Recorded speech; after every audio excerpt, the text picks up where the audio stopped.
We talking about sports, get ball. What it do, baby? Yeah. What it do, you number one podcast listeners? I told you I'd be back for once. Had to keep my promise lately. All for you, you number one podcast listeners. You have tuned in to another edition of the number one podcast in your headphones, Prem Brulee. And this episode, I'm joined by my big brother, Vish. Vish, thanks for joining, man. What up, what up? Welcome, number one podcast listeners. You get a double dose of the Bot Bros today. Yeah, I said it last week, so I had to live up to my word after that. Unfortunate February, we're going to get it right this month. Off to a good start so far. Far, so good. Anyway, first, you know we do it. Got to hear from our sponsor.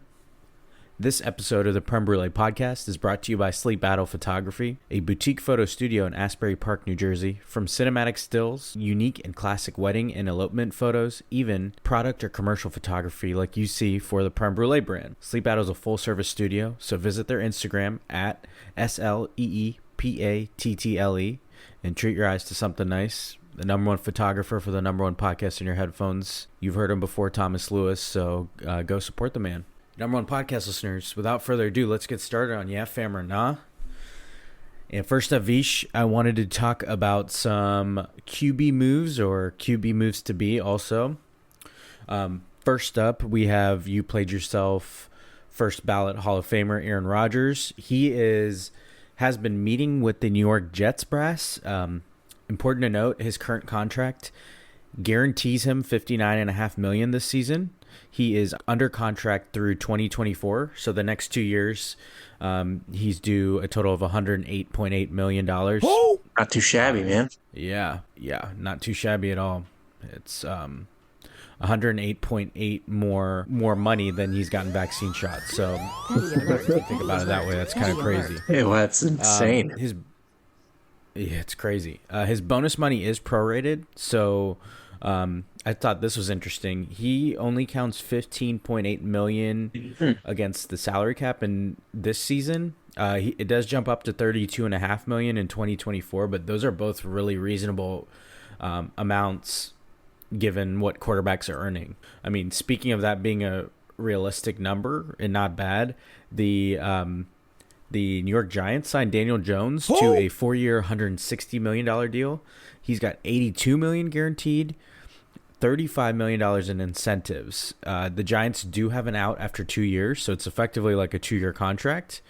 And his cap hit for year one is only $19 million, so obviously leaves him some room to make moves. But nonetheless, they decided to value Daniel Jones at around $40 million a year. So that should tell you something for a quarterback that threw a whopping 15 touchdown passes last year. It did allow the Giants to franchise tag Saquon Barkley. If they couldn't reach a deal with Daniel Jones, they were going to franchise tag him and let Saquon Barkley go. So it did allow them to bring back their quarterback and running back duo that helped them be ahead of schedule and progress and make the playoffs last season. Speaking of re-signings, NFL's comeback player of the year, Geno Smith re-signed with the Seahawks. It is a 3-year, $75 million deal. $40 million is guaranteed, and he can earn $30 million on top of that 75 in incentives. So obviously he proved it last year with a very low contract. So good for Geno Smith for getting paid. And it's still kind of a prove-it deal because I think the Seahawks have some outs too with him, so he could potentially get paid again if he continues balling. And then last but not least, former Raiders quarterback Derek Carr signed with the Saints. There were reports that he was linked to the Jets. There were a lot of reports, even the day he ended up signing with the Saints, they were claiming he was the Jets' number 2 option and Rodgers was option A. So the Jets are all in on trying to get Rodgers apparently now. Derek Carr signed with the Saints 4 years, $150 million. Want to get your thoughts on each of them? Give me a yeah, fam, or nah. If you have a word association, go for it. Rodgers, Jones, Geno Smith, and Derek Carr. Take it away, Vish. I think for Aaron Rodgers, I want to zag a little bit. And I'll say yeah, fam. I think it's really cool to see Aaron Rodgers get his own, finally have a team that has an elite defense, offensive weapons. Sorry, I just went into a darkness retreat, so fuck it. Like, I mean, Aaron Rodgers is old. He does not deliver in the playoffs historically. I think you had gone on Cowboys rant along with Sonny on our group chat that we have. I'm sure it's a lot worse in separate conversations that you might have. But really, Aaron Rodgers he's just following Brett Favre to a T. So his career path, all of that. Great. If he wants to join the Jets, they do have a good defense. They do have elite offense. But, if he's really the shit, then who cares? I mean, it's hard to turn down that $59.5 million for this year. So him trying to retire is just silly. Tired of it. I think Roche said it last time. So did you. As for the other people, I kind of have to say fam for all of them, right? So Derek Carr in a great division, probably the best division or best quarterback in that division, right? Wouldn't you say? I mean, who else? Absolutely, not even close. Who's the Falcons QB?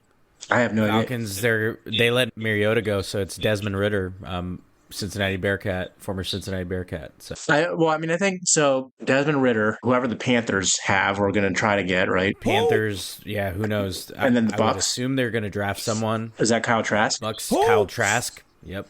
Yeah. So, I mean, Derek Carr is easily the best, and I mean, he certainly has losses zip.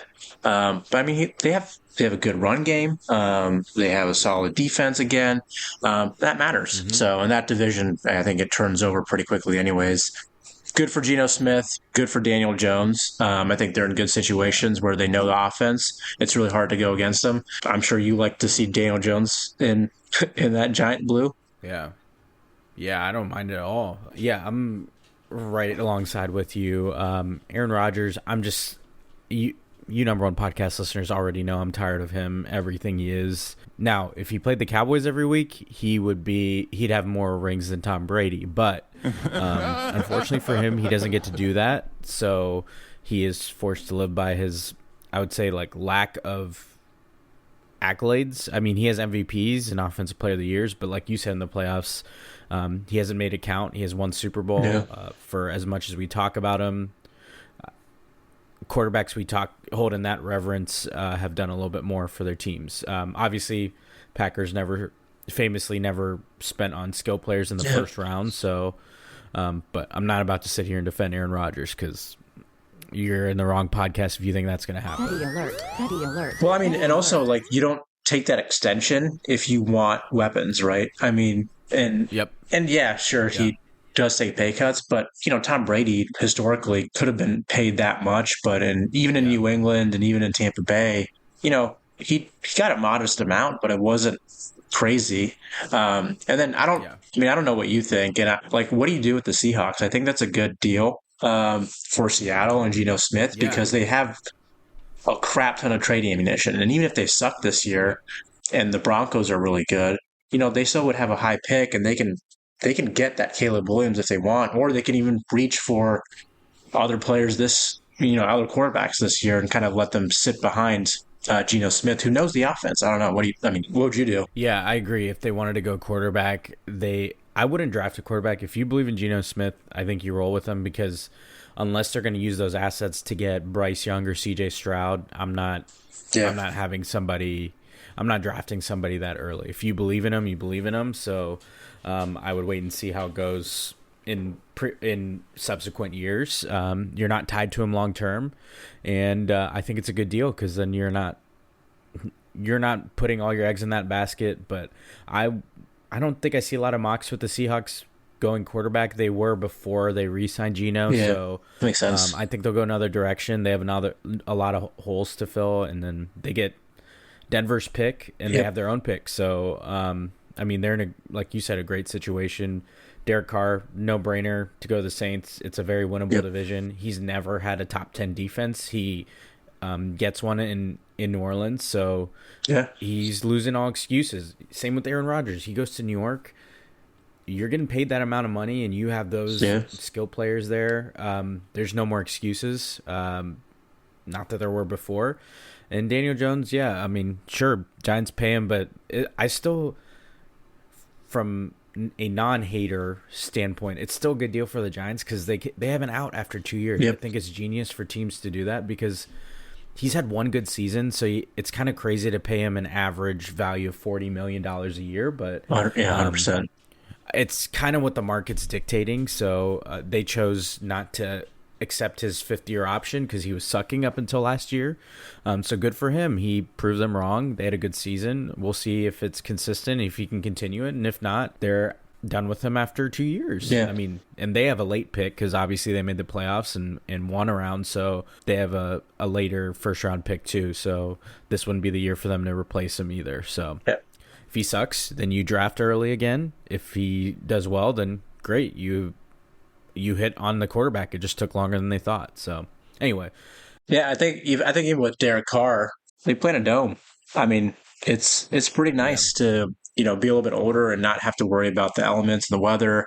And I know he had a nice setup, in Vegas, but even before that, like in Oakland, it was a shitty field. So good on him to kind of have a good fit there and set up for success. yeah, again, he's got no excuses. Every other team is not in good shape. The Panthers need a quarterback. If they go rookie quarterback, if Derek Carr can't beat out a rookie quarterback to win the division, then I mean, this would be it for him, I would think. So anyway, yeah, fam, I would say my word association would be prove it for all of these people. So makes sense. these all seem like prove it deals. But anyway, let's move on to the NHL trade deadline in NHL. But hey, as they say in hockey, let's do that hockey. I know you number one podcast listeners know this is your number one source for hockey news. What it do, baby? We are all about it, and you hear a lot about from us. But, I don't want to embarrass anyone with my hockey knowledge, so let's turn it over to you, Vish, to cover that NHL trade deadline, anything worth noting. So take it away. Yeah, usually I'd have like a whole thing planned out and all of that, but in full sincerity, I didn't follow it as much. I mean, Patrick Kane was the most notable player, and I think a lot of people, even if you don't watch hockey or follow it, about Patrick Kane. So he kind of went to the Rangers on a very favorable deal to the Rangers. Like, it didn't cost that much, which was very surprising, I think, across the league for that caliber of a player. But all in all, I didn't follow it as much because the Jackets just early on in the season caught the injury bug and just still haven't recovered. And so it's been a really down year, especially after they got Johnny Gaudreau or Johnny Hockey in the offseason. Mm-hmm. He's played pretty well, but just hasn't had that consistency throughout. So for the rest of development fans, you can just imagine me walking around watching the Jackets in this Charlie Brown music, just moping, and then falling when they collapse like they did a couple of days ago against the Penguins. Sounds about right. But in summary, go Jackets, go hockey. There you go. Still root for that, man. All right, you number one podcast listeners, we are on to your favorite section, my favorite section, not my blood pressure's favorite section. You played yourself, so let's go hit that intro, baby. I'm petty as hell. And I'm super petty. here we Petty Le Pew. go. All right, you number one podcast listeners, first up on You Played Yourself, Tony Davis. Actually, is he back to being Anthony Davis? Oh, shit. I don't want to say last episode's You Played Yourself was responsible, but I also don't want to not say it. So, From the bottom of my heart, I'd like to take this chance to apologize to absolutely nobody.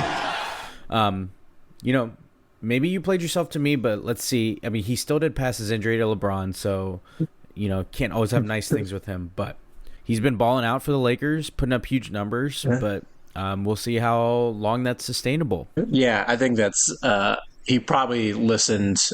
He wasn't listening to Shaq or anyone on TNT. I think the number one podcast was certainly in his headphones. Big Tone was like, I got to get back to myself. I don't like the name Tony. It's a little different, and that's. We'll see. He's had some really great games. He had it in the beginning of the year, but that's it. It's when that hammer drops, and we thought, I think yesterday's game, I saw that he had a pretty bad laceration, and yeah, that was a legit injury. Yeah. Like, that was a fluke and all of that, but anytime he goes down, it's just really scary. Like, is he going to get back up? It's it stinks, but hopefully he can continue what he's doing. It's really anytime he does anything, because you never know. He could, twist his ankle coming off the bus, like we've said before. You never know. I mean, he's twisted his ankle in midair. I don't think anybody's ever done that. He's got to lead the NBA all-time list for midair injuries. That's got to be Tony Davis, top of the list. I mean, I don't know. Haven't seen many of those, so I think he also he does hold a big record in the NBA for most jammed fingers, and that's right, it's a big deal. So anytime like his hands touch the ball the wrong way, it is very painful for him. And even like you can't even compare to what some offensive linemen in the NFL have done. So it's really a big deal with Anthony Davis. So I really just hope that he can take care of his hands and his fingers moving forward. All due respect, though. All due respect. Next up. So Dylan Brooks of the Memphis Grizzlies, by now everybody knows him, said the following about Draymond, the Wout Green, obviously another You Played Yourself first ballot Hall of Famer on here. We call him the Woat for a reason. He said the following, quote, "I don't like Draymond at all. I just don't like Golden State. I don't like anything to do with them. Draymond talks a lot, gets away with a lot too." End quote. Okay, Dylan, go off then. No disagreements here. He continued, quote, "His game is cool with Golden State, but if you put him anywhere else, you're not going to know who Draymond is. He plays with heart, plays hard, knows the ins and outs of their defense. I guess that's why they like him over there." End quote. Dylan is out here with the no disrespect, though. All due respect, adding the last little it's like backhanded compliment. So, do a T. Yeah, I mean, respect to that strategy. But in honor of you, my big brother, this one's actually a zag. And this is a You Played Yourself to Dylan Brooks. Wow, I like it. All right, let's hear it.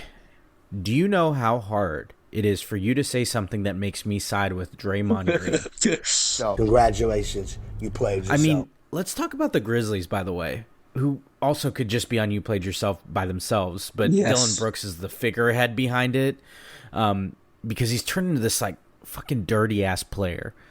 And he had his own home crowd boo him. Anyway, have you ever seen a team go from everyone's favorite, like their Cinderella, darling young team that did amazing, finish at the top of the Western Conference last year? Have you ever seen a team go from everyone's favorite to the most hated in such a short amount of time? I mean, you have Dylan Brooks, and then you have Ja Morant saying that they were, quote, fine in the West when asked about it. Like, he was just saying his biggest challenge at the time was, I think he said the Celtics, or whatever Eastern Conference, and he said he was fine in the West, only to be worse off than last year and have the West be even more loaded. This is even aside from the recent reports regarding Ja Morant, which clearly requires some help that I think he's seemingly getting. So we're keeping that aside. This is strictly basketball and comments related to basketball. We're keeping it here.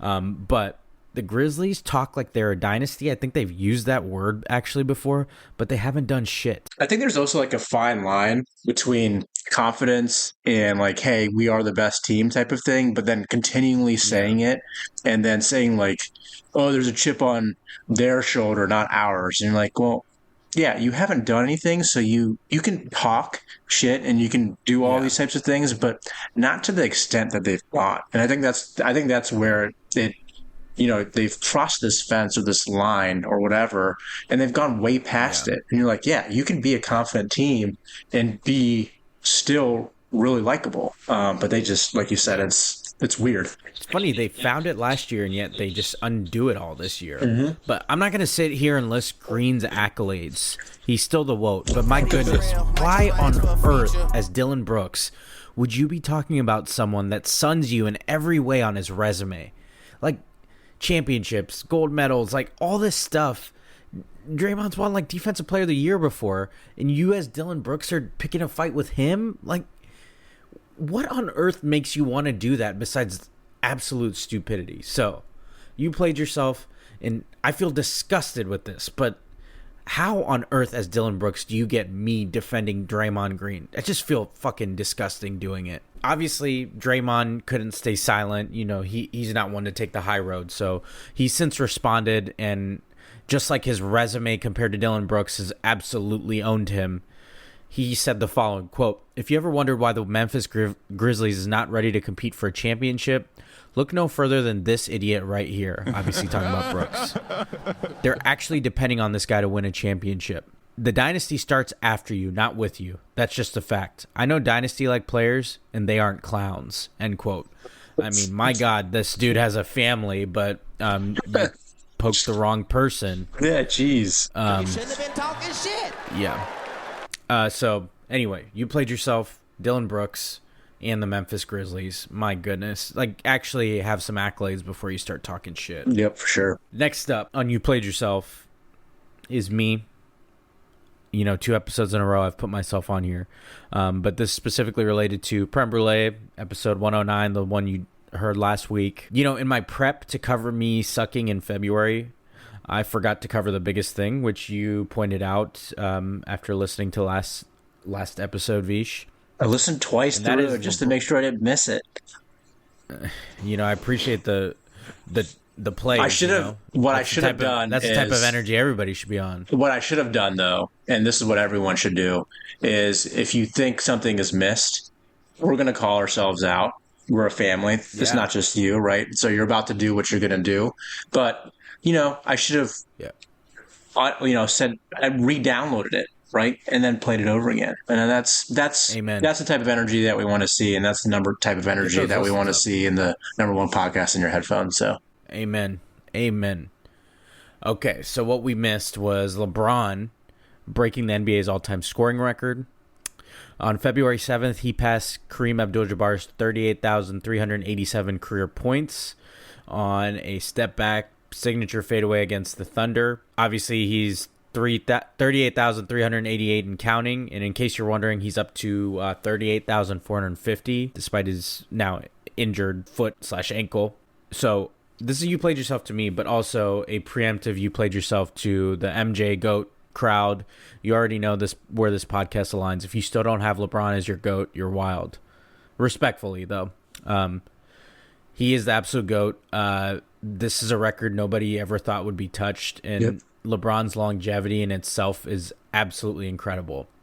And it's convenient. I think MJ defenders tend to just ignore his years on the Wizards, which is kind of baffling to me because it's like he got a free pass to suck.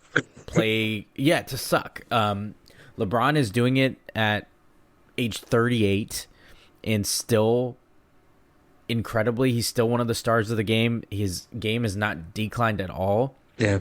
He has the accolades behind it, and the only thing MJ defenders talk about is his finals record.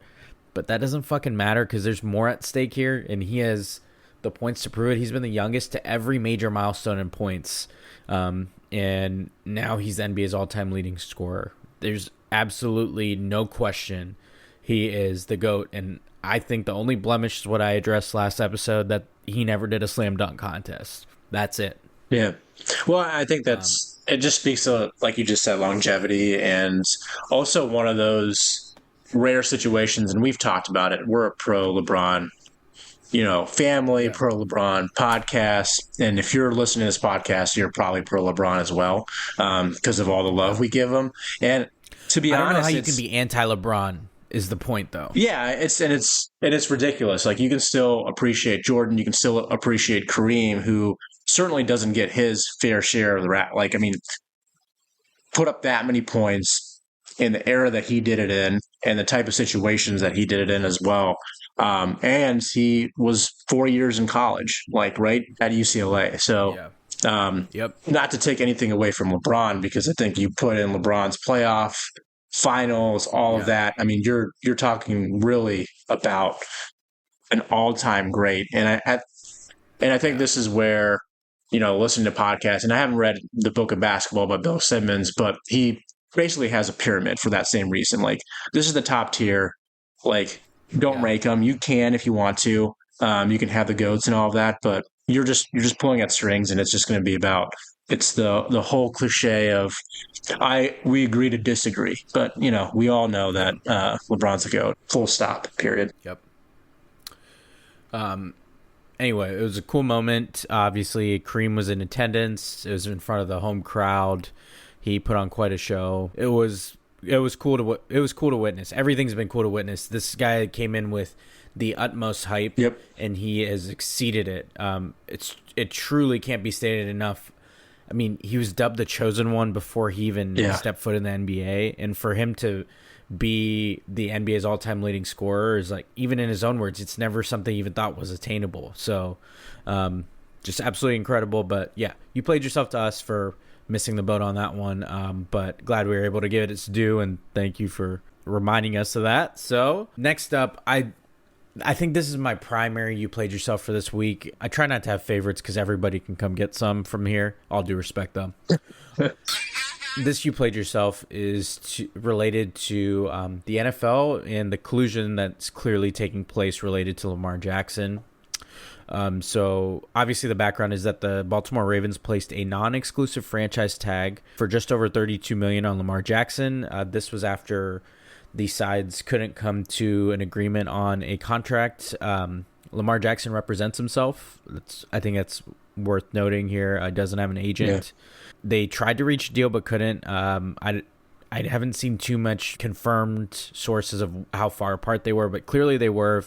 They placed this non-exclusive franchise tag. This tag lets Lamar Jackson negotiate with another team, and it gives the Ravens a chance to match it, or they receive 2 first-round picks from the team that signs him in return. So essentially it's like if you're an NBA fan, it's like being a restricted free agent, if you're familiar with that term. But yeah, so it's not very popular. Most of the franchise tags you hear about are exclusive franchise tags, meaning, hey, you're playing in this under this 1-year deal and you have to show up or you don't get paid. Right. With that background, the problem is that teams that all make sense for him to go to have made public statements being out on signing him.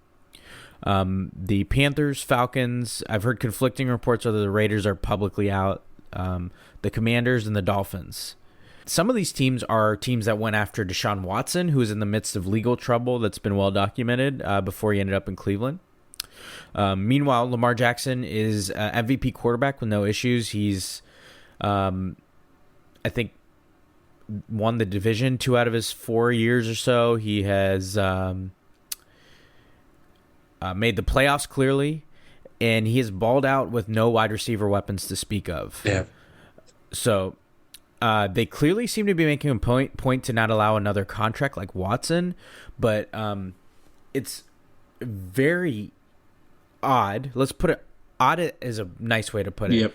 It reeks. It's fishy. It's like from the lakes of Collusion fishy that these teams are publicly saying they're out on an MVP quarterback. It makes no sense. He's young, in the prime of his career, and coming off a body of work that's been amazing for the Ravens.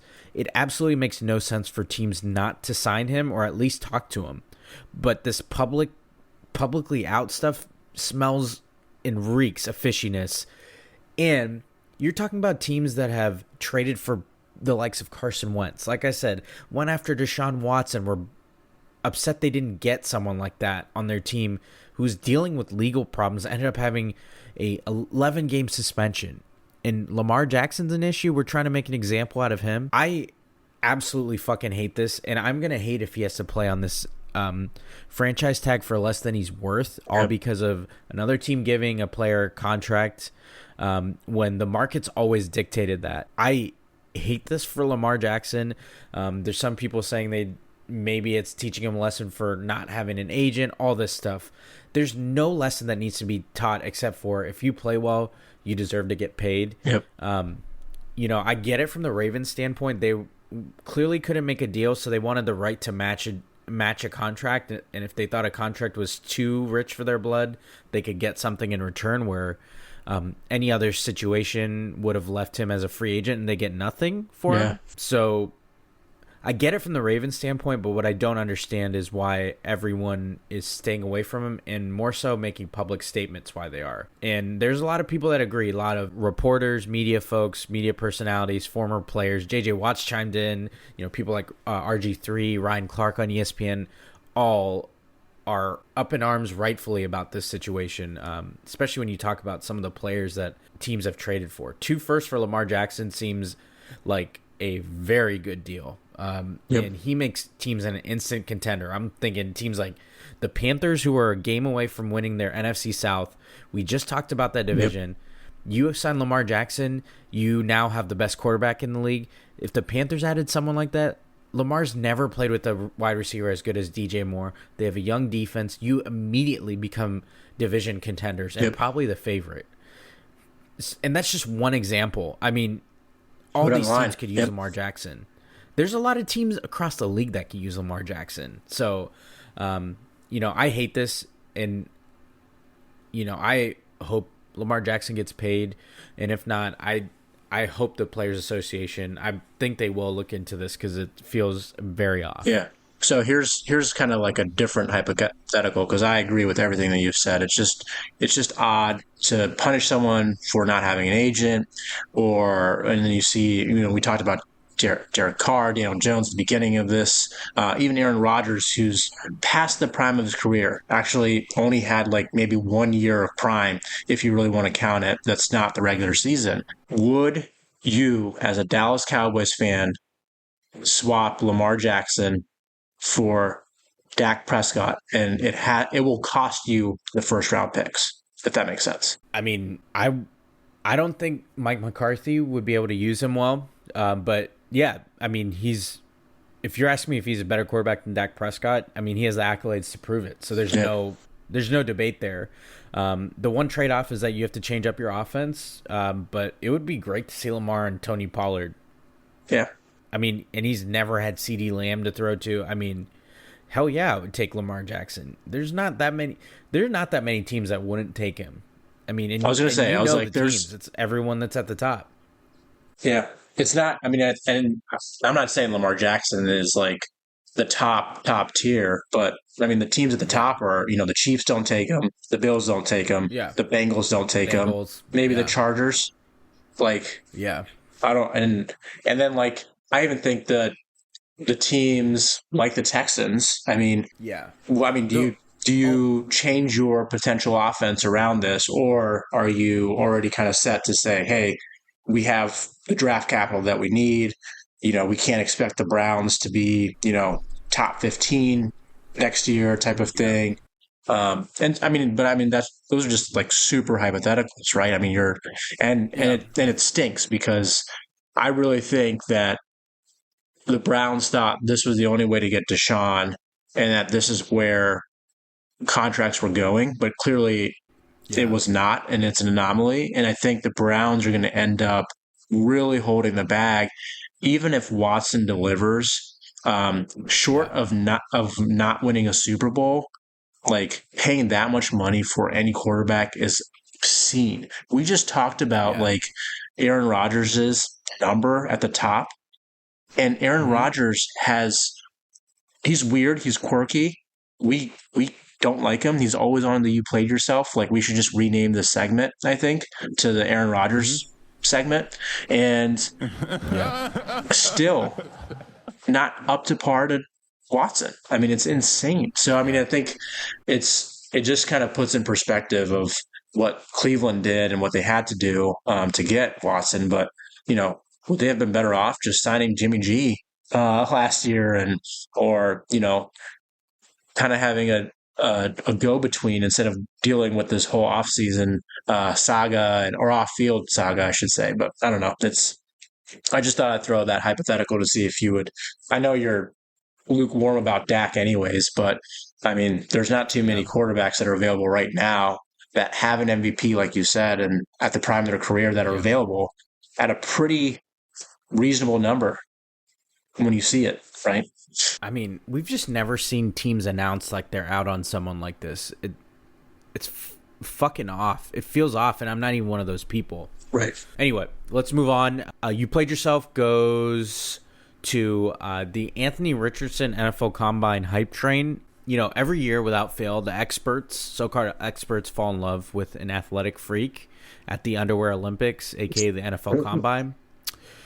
This year, Anthony Richard all of a sudden might be the first quarterback taken after crushing every drill. You mean rightfully good for him if he is, but I've said this time and time again. I talked about it last episode. They really just learned nothing from Zach Wilson and Trey Lance's small sample size.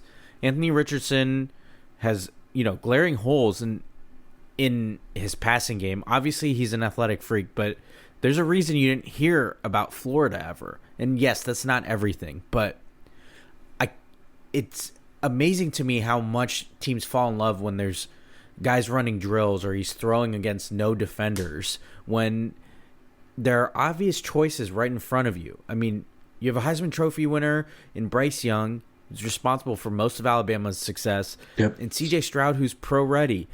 I mean, yes, Anthony Richardson's going to go in the first round, but this hype train is something else. It's outrageous. Number one podcast listeners, you're already on notice. A team's going to reach for him. It happens every year. Yeah. Yep.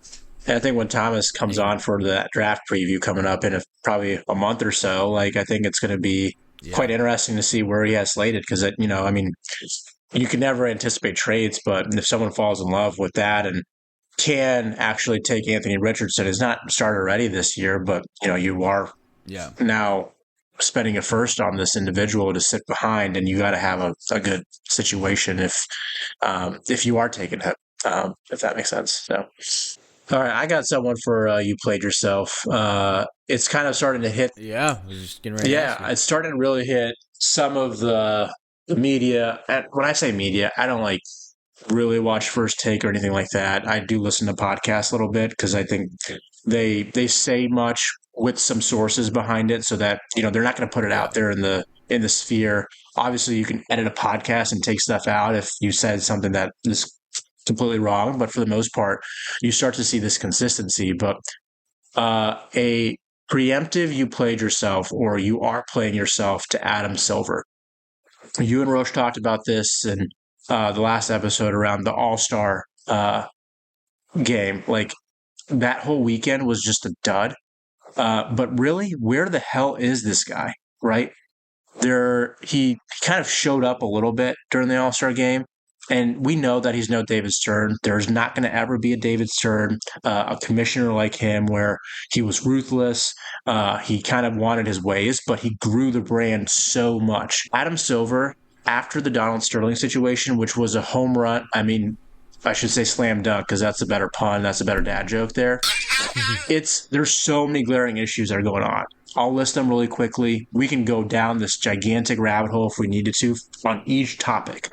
Load management, we've heard it. We've seen it. It's annoying. We even saw it as soon as LeBron was out, there was a back-to-back the Lakers had, and Anthony Davis was basically for the back-to-back. You're like, you got to win these games. What are we doing? And beyond just that part of it, and old players have been outspoken about this. Even fans who go see a game or want to rely on a superstar to play, and they're not spending their life savings certainly, but they're spending an entire evening. It is expensive. We're both dads now, so we know hey, eating out and going to places is a very deliberate task, right? So load management, nothing is being done.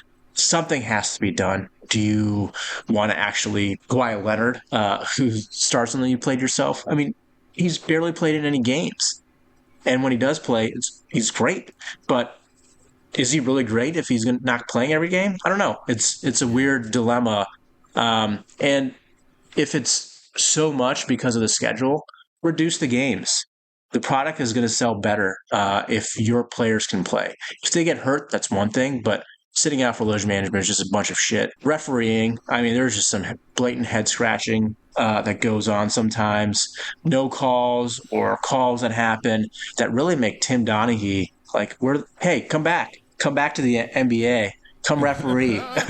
It is just unreal. We kind of touched a little bit on Ja Morant, and we didn't get quite into his situation.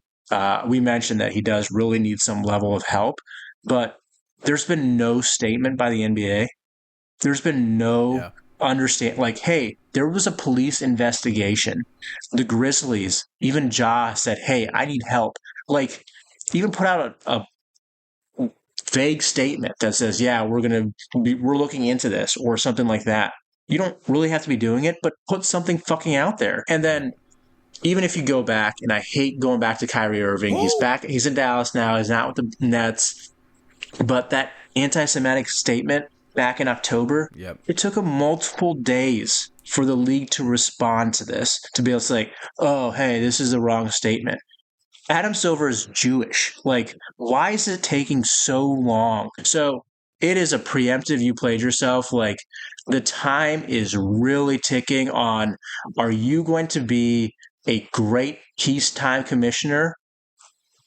And are you going to be a really bad wartime commissioner?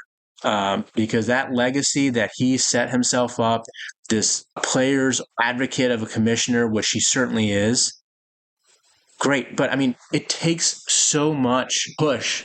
Even like All-Star Weekend or All-Star Week, it's stretched. I mean, it's a full week off because the All-Stars are in these events. Then they don't really get a break like the other way other people do. So I think it took a while for that to hit, but my God, I'm being a lot more aware of how Adam Silver kind of reacts to different things and how quickly he does because he's the face of the league. Yeah, I do think that he's gone a little too far over acquiescing to players. And yeah, load management's going to be a major issue when that new union deal comes about. So yeah, time will tell. It's coming up, right? Yeah. Yeah, I mean, and everything's been peaceful. NBA's been in the best situation for a long time, but this is a real concern. I mean, load management's crazy, with especially how much they're getting paid. But obviously, we sound like old heads talking like that. Leave that to NBA. But anyway, a non-sports related you played yourself. I try to add in one of these in an episode. This episode, I like this. My non-sports related you played yourself is to commercials with doorbell sounds. Are y'all fucking kidding me? There's not one person on your marketing staff that has a dog.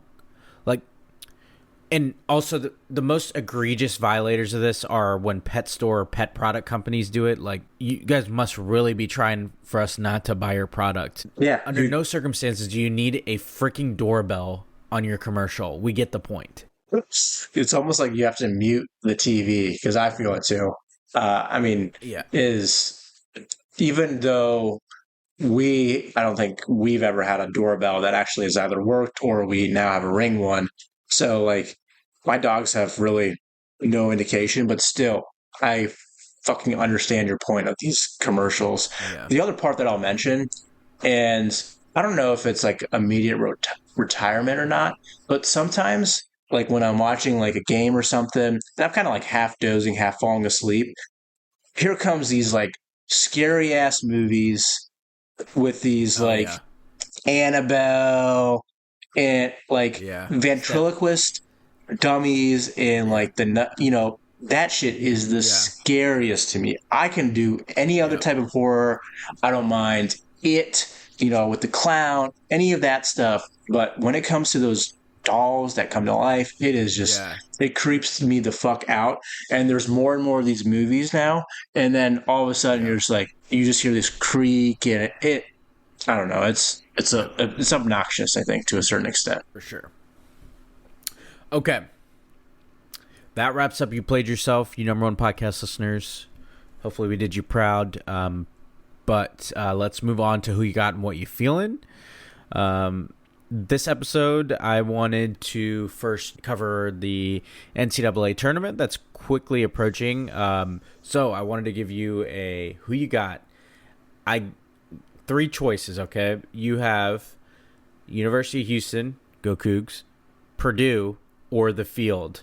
Who are you taking in the NCAA men's basketball tournament? Damn. Oh, since the Buckeyes suck, I am going to do the Go Cougs here. All right. Repping our fam that are UH alumni. Yeah.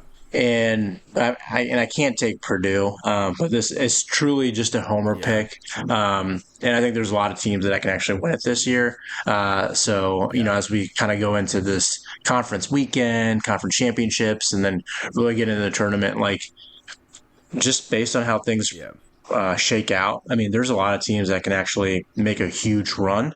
And I think the top teams are pretty vulnerable, especially like a Purdue, even certainly a Houston. You just don't know. But yeah, I'm going to go with the Cougs. I'm going to ride with them. What do you think? Yeah, I'll be rooting for the Cougs for the fam, but given this, I feel like, I tried to join a couple of bracket pools. I'm sure I'll have one where Houston wins it, but if you're giving me these odds, I got to go with the field, that makes sense. Especially in a season that's so wide open. But, the Cougs have been consistently near the top. Purdue has been. They've kind of shifted amongst the top 5. So those have been the 2 most popular teams that have reached number 1. So that's why I did this particular scenario. But yeah, definitely a wide open tournament. Nothing's going to surprise me. If you can predict it, especially this year, I mean, I don't believe you. Petty alert. Petty alert. Petty Okay, alert. next up, I don't know how many of you've seen, but the Oscars is coming up, so I wanted to see if you had a Best Picture pick. You seen any of them? There's 10 movies. I'll run them through real quick for you number 1 podcast listeners. Can you actually give like a synopsis of like what these movies are about too? I will not, because that would take a while. Everything Everywhere All at Once, The Banshees of Inisherin, The Fabelmans, Tar, Top Gun Maverick, Avatar, The Way of the Water, Elvis, All Quiet on the Western Front, Women Talking, and Triangle of Sadness. There are 10 movies in this category. Just a quick rundown. Most are available via streaming. You have to pay a little bit to rent them. The exception, I think I talked about this last episode, Women Talking was a little bit difficult to find streaming. A few of them are available if you have some streaming services like Elvis is on HBO Max, Banshees of Inisherin is. Everything Everywhere All at Once I think you can get on Showtime or Stars, one of the two. All Quiet on the Western Front's on Netflix. Obviously Top Gun Maverick and Avatar are kind of blockbuster movies, so a lot of people have already seen them, especially based on the money they've earned. Quickly, Fabelmans is a Steven Spielberg movie. It's kind of loosely based on his own life, so that's getting a lot of attention, obviously, because of the name recognition. So just a quick little few rundown, but you got it. You've seen any of them, and do you have a pick for this? I've seen bits and pieces of a bunch. So, I mean, the one that I really enjoyed, I don't think it's going to win, would be Top Gun Maverick. So, it's a true blockbuster movie, but just I think that was a movie that Jack and I saw actually in the theater, and it was a really cool experience. I'm sure some of these other ones would be as well. But I think for the most part, not that type. yeah, it's not. This is not the type of. This is not the year where I saw a majority of them, or would want to really see a majority of them, just based on kind of reading the streaming options, I guess. So Yeah.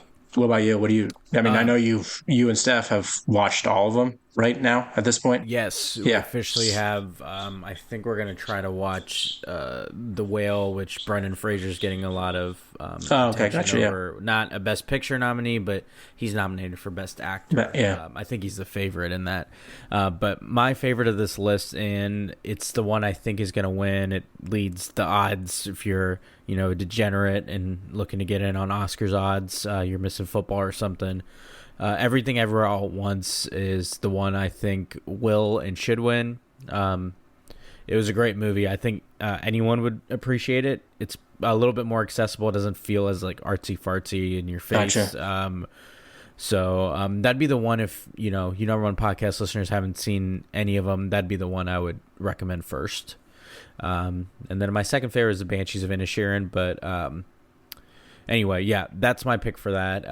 I really enjoyed a lot of these movies. Some of them kind of feel like things you've seen before type of stories, but gotcha.